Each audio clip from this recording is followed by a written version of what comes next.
हाँ जी, पहले तो बिल्डिंग है, उसकी cost, accumulated capital, selling and administration 10%, ये इंपॉर्टेंट इंफॉर्मेशन आ गई। 10% लॉन्ग टर्म लोन, इसका मतलब है अगर कोई फर्दर इंफॉर्मेशन हुई तो देखेंगे, वरना इसका 10% हम ले लेंगे।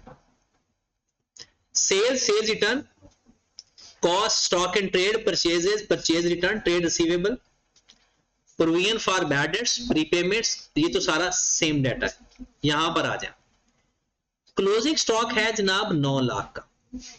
Physical stock taking revealed that stock received from supplier before year and was taken into stock, stock के अंदर मौजूद है, but purchase of ₹150,000 were not recorded in the books, उसकी एंट्री नहीं पास की हुई, बुक्स फिजिकली मिल गया, स्टॉक के अंदर भी मौजूद है, लेकिन उसकी एंट्री पास नहीं, due to non receipt of invoice, क्योंकि वो जो मैनेजमेंट वाले लोग होते हैं, हमें पता है वो इनवाइस को देखते हैं तो एंट्री पास करते हैं, लेकिन IS2 हमें क्या कहता है, वो कहता है फिजिकली कंट्रोल मिल गया ना, तो वो आपका एसेट है, वो आपका ही इन्वेंट्री है, तो उसने एंट्री नहीं पास की हुई ना, हम एंट्री पास कर देते हैं।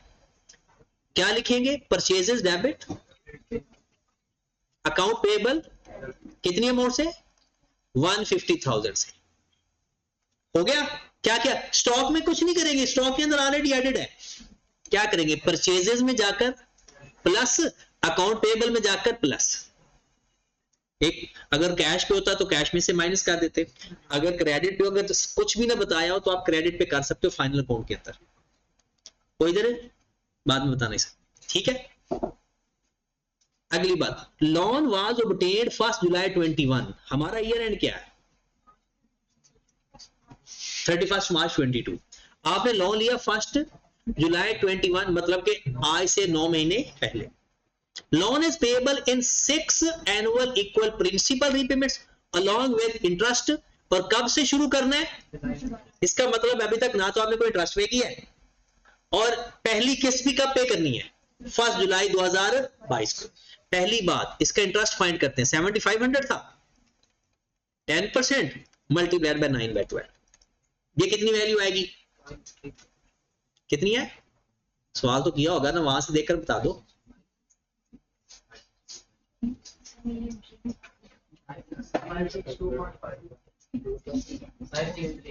563। अब जरा सुनिएगा इसके बारे में, 563 का जो इंटरेस्ट है वो अभी तक आपने पे नहीं किया, बट बन गया है, क्या करेंगे, इसको एक तो एक्सपेंस में लिख देंगे, interest expense debit, finance charge finance cost में चला जाएगा, और इंटरेस्ट पेएबल क्रेडिट, कितनी अमाउंट से, 563 से, ये चला जाएगा फाइनेंस कॉस्ट में, और ये चला जाएगा अदर पेएबल में, जो लायबिलिटी। दूसरी बात एक और इंपॉर्टेंट है, 7500 की कितनी किस्तें बनानी है,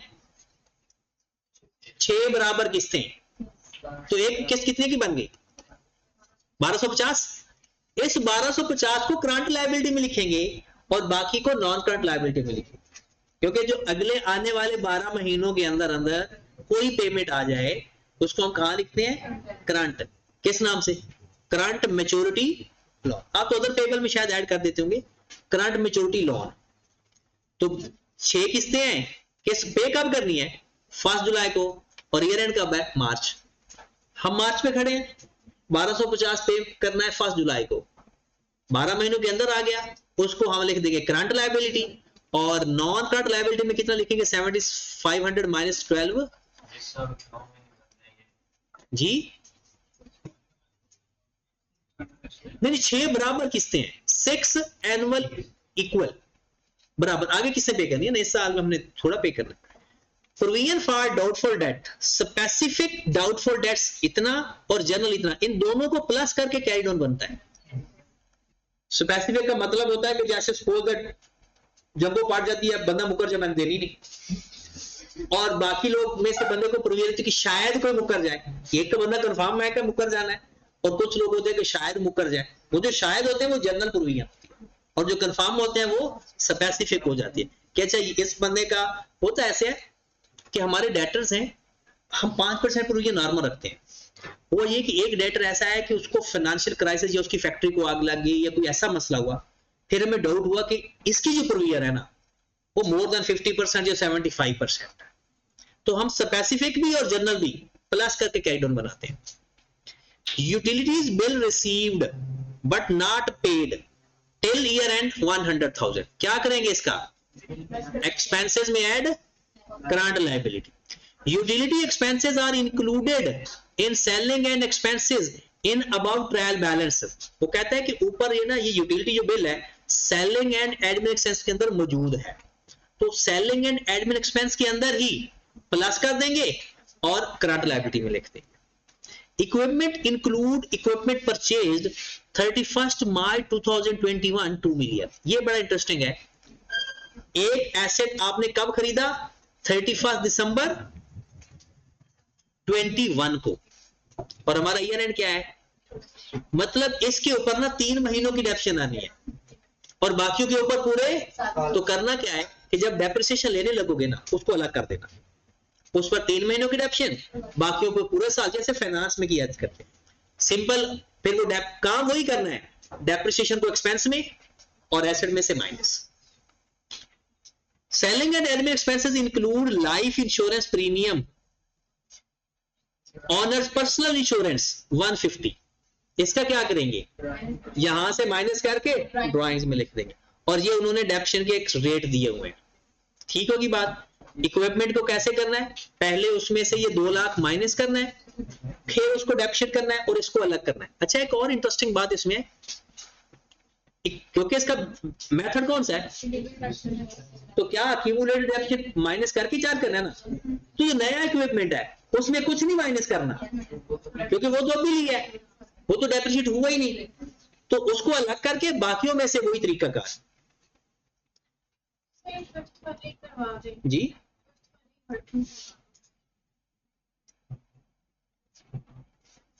आप ऊपर देखें आपके एसेट कितने पड़े हुए हैं इक्विपमेंट के, ये 9975 9975 इन 1000 में आया तो 000 इधर ही लिख लेते हैं। इसकी एक्यूमुलेटेड डेप्शन कितनी पड़ी है? 3621, इसको भी कर देते हैं। अब वो कहते हैं इसके अंदर ना एक ऐसा एसेट शामिल है जिसको आपने कितने का खरीदा हुआ है? 2 मिलियन का, मतलब कि 2000 का। रेट ऑफ डेप्शन क्या है? 10%। अब देखिएगा जरा, करना ये था 9975 माइनस 2000, बाकी बच गया 7775। ये 2000 अलग क्यों किया? क्या हो? 79। ये 2 लाख 2000 अलग क्यों किया? क्योंकि इसको 3 महीने पहले खरीदा था। अगर इसको अलग नहीं करेंगे ना तो इसके पर भी पूरे साल की डेप्शन आ जाएगी। इसको क्या दिया हमने अलग? 2000 को तो अलग से इधर ना डेप्रिसिएशन ले लेते हैं 10% मल्टीप्लाइड बाय 3 बाय, ये कितनी आ गई? 2000 का 10% मल्टीप्लाइड बाय 3 बाय 12,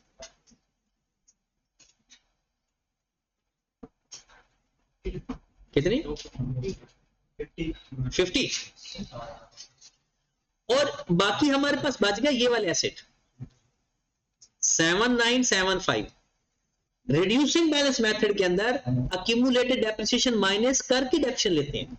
अब आप बोलेंगे सर उसमें नहीं क्यों नहीं की, वो तो भी नया एसेट है, उसकी तो कोई डेप्रिसिएशन आई नहीं, उसकी डेप्शन आएगी तो वो माइनस होगी। तो इसमें से माइनस करेंगे 3621, कितनी है वैल्यू बच गई? 43 मल्टीप्लाइड बाय 10%, और इसकी वैल्यू आ जाएगी 435.4 या 435। अब हमारी डेप्रिसिएशन आ गई इन दोनों को प्लस करके, और इस दोनों को प्लस करके एक्सपेंस में भी लिखेंगे और एसेट में से माइनस भी करेंगे। वो यही है, इसी में से माइनस करना है।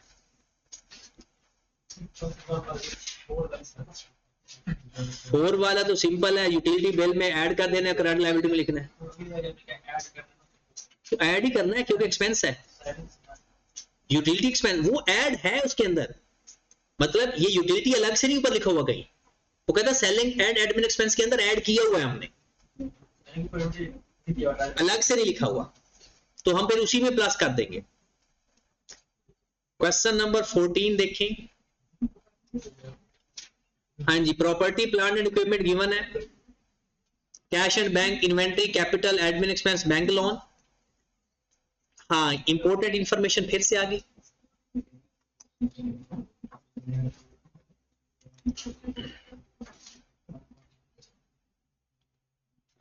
वो इधर जरा गौर फरमाए,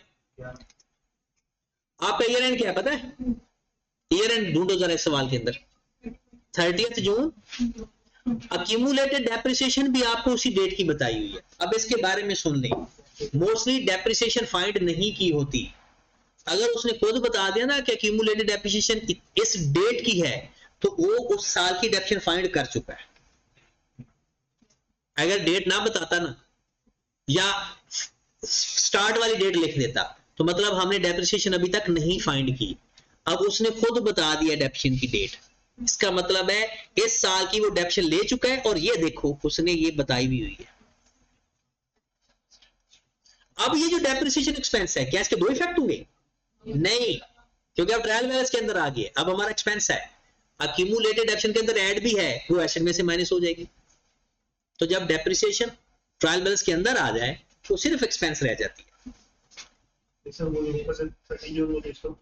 नहीं, ये एसेट में से माइनस होगी ना, ये अक्यूमुलेटेड डेप्रिसिएशन है। अब स्ट्रेट लाइन का जिक्र ही खत्म, जो उसने फाइंड करके दे दिया बस हमने उसको फॉलो करना है।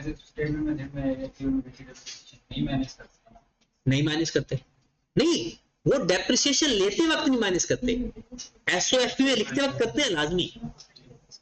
चले जी, other income, selling expense, prepayment, ये सारी वही चीजें हैं।